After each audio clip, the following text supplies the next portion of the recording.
Assalamualaikum warahmatullahi wabarakatuh. Nama saya Muhammad Renanda Ardila dari kelas B Ilmu Pemerintahan. Di sini saya akan mempresentasikan tentang konsep dan dimensi ilmu pemerintahan. Pembahasan dan konsep dimensi ilmu pemerintahan. Yang pertama adalah pengertian, ciri-ciri, serta fungsi konsep. Yang kedua, fenomena yang terjadi dalam pemerintahan. Yang ketiga, penggunaan konsep dalam membahas fenomena dalam pemerintahan. Dan yang keempat adalah konsep baku dalam ilmu pemerintahan. Pengertian konsep berasal dari bahasa Latin conceptum yang artinya suatu yang dipahami. Yang kedua adalah penyusun utama dalam pembentukan pengetahuan ilmiah dan filsafat pemikiran manusia. Yang ketiga, abstraksi dari suatu ide atau gambaran mental yang ditanyakan dalam suatu kata atau simbol. Yang keempat, bagian dari pengetahuan yang dibangun dari berbagai macam karakteristik. Yang kelima, suatu arti yang mewakili sejumlah objek yang mempunyai ciri-ciri yang sama.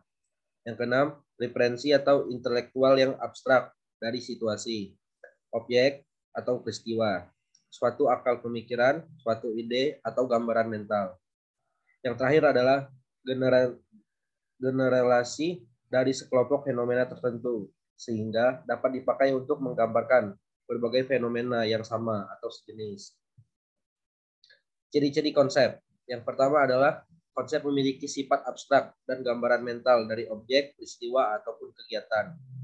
Yang kedua, secara umum, konsep adalah kemampuan benda yang memiliki sifat atau kualitas. Yang ketiga, konsep bersifat personal. 5. Yang keempat, konsep dapat dipahami dengan belajar dari pengalaman. Dan yang kelima, yang terakhir adalah konsep bukan pertanyaan tentang makna kata seperti dalam kamus, tetapi lebih luas dan berbeda. Fungsi konsep.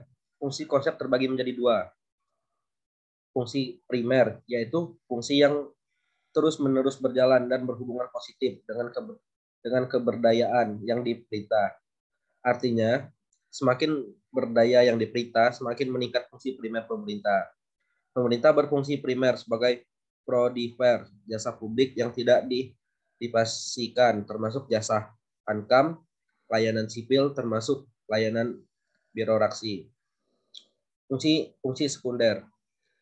Fungsi yang berhubungan negatif dengan tingkat keberdayaan yang diperintah.